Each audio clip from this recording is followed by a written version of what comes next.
प्रधानमंत्री नरेंद्र मोदी का नेपाल की संसद में संबोधन, कहा यह हमारे लिए गर्व का पल।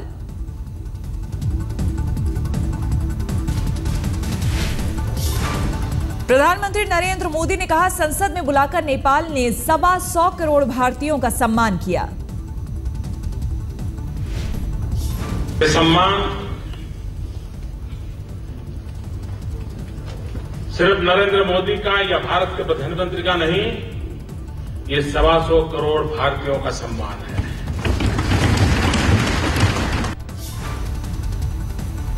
मोदी ने कहा नेपाल के साथ हमारे संबंध उतने ही पुराने जितने गंगा और हिमालय के। भारत और नेपाल के संबंध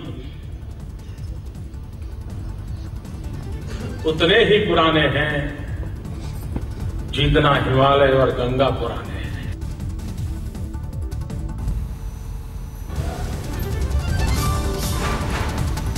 नेपाल के 2 दिन के दौरे पर काठमांडू पहुंचे प्रधानमंत्री नरेंद्र मोदी, पीएम सुशील कोइराला ने किया स्वागत। एयरपोर्ट पर दोनों नेताओं ने गर्मजोशी से मिलाया हाथ। मोदी को गार्ड ऑफ ऑनर के साथ दी गई 19 तोपों की सलामी।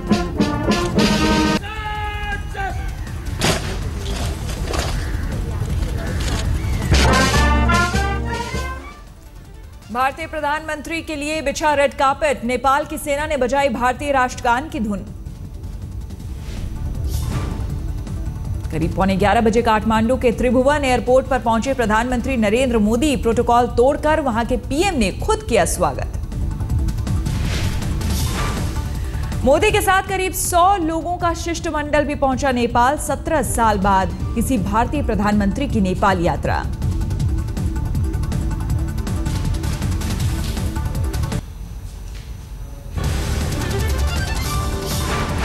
एयरपोर्ट से सीधे होटल पहुंचे प्रधानमंत्री नरेंद्र मोदी। नेपाल के पीएम सुशील कोइराला से की मुलाकात। नेपाल के साथ द्विपक्षीय वार्ता में बिजली समेत कई अहम मुद्दों पर चर्चा। नेपाल के उद्योगपतियों से भी मिलेंगे मोदी। मोदी की नेपाल यात्रा को लेकर वहां लोगों में जमकर उत्साह। नेपाल में 2 दिन का राष्ट्रीय अवकाश घोषित। सोमवार को काठमांडू में भगवान पशुपतिनाथ का दर्शन करेंगे प्रधानमंत्री। सावन के सोमवार पर भोले का करेंगे रुद्राभिषेक।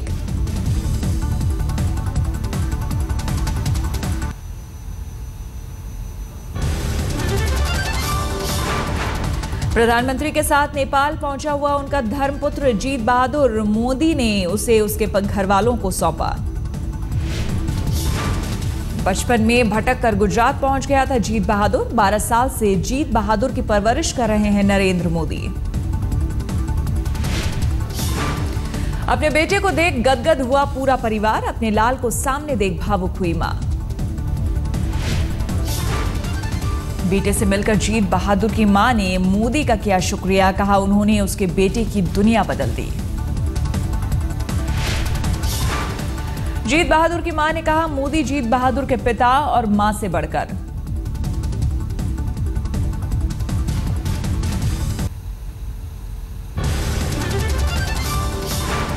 अपने घर वालों से मिलकर जीत बहादुर गदगद। प्रधानमंत्री मोदी का किया गुणगान।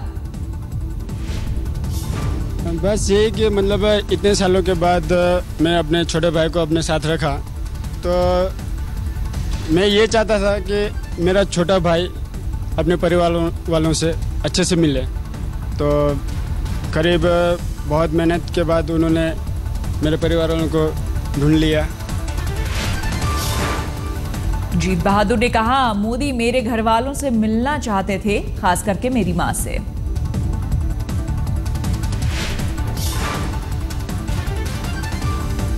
जीत बहादुर ने कहा मैं अपनी पढ़ाई जारी रखना चाहता हूं, मेरी MBA करने की इच्छा है। अभी पढ़ाई कर रहा हूँ, स्टूडेंट हूँ, कॉलेज कर रहा हूँ। तो मैं चाहता हूँ कि बस मेरा पढ़ाई कंप्लीट हो, ख़त्म हो, कि BBA का लास्ट 1 साल बचा है और साथ में मैं MBA करना चाहता हूँ। तो लोकसभा में हार के लिए राज बब्बर ने मनमोहन के मंत्रियों को ठहराया जिम्मेदार। कहा अहंकार की वजह से हुआ ये हाल।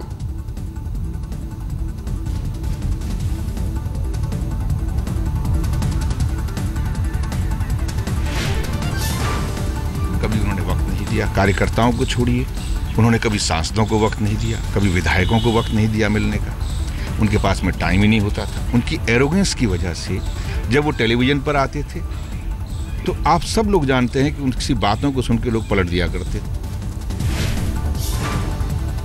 कांग्रेस नेता राज बब्बर का बयान, अहंकार में डूबे मंत्री कार्यकर्ताओं से रहे दूर, संसद में भी ज्यादा समय नहीं दिया।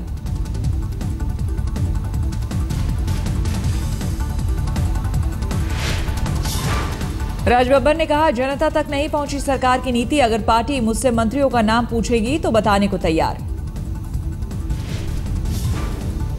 हमारी कोई नीति गलत नहीं थी, हमने जो बनाया, हमने जो किया, आज वही एनडीए की सरकार जो है, ये नई सरकार जो आई, उसी पर आगे चल रही है। इनके पास में अपनी एक योजना नहीं, इनके पास में उन्होंने एक कोई ऐसा काम बताएं कि जो इनका मूल रूप से सरकार में आते इन्होंने किया हो।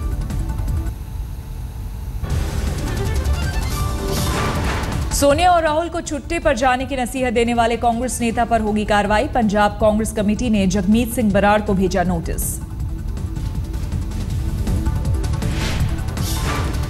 जगमीत सिंह बराड़ के बयान से खफा कांग्रेस, कारण बताओ नोटिस जारी कर मांगा जवाब।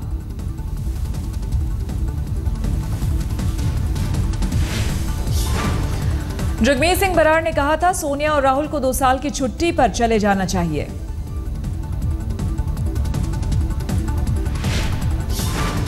बाद में अपने बयान से पलट गए थे बराड़, कहा हमने उन्हें देश भ्रमण की दी थी सलाह। मैंने कहा है कि सारे देश में वो जाएं, सारा देश वैसे ही उनके पीछे हो जाएगा। वो छुट्टी नहीं होगी, वो तो 24/7 पार्टी के लिए काम करना होगा। छुट्टी शब्द गलत है।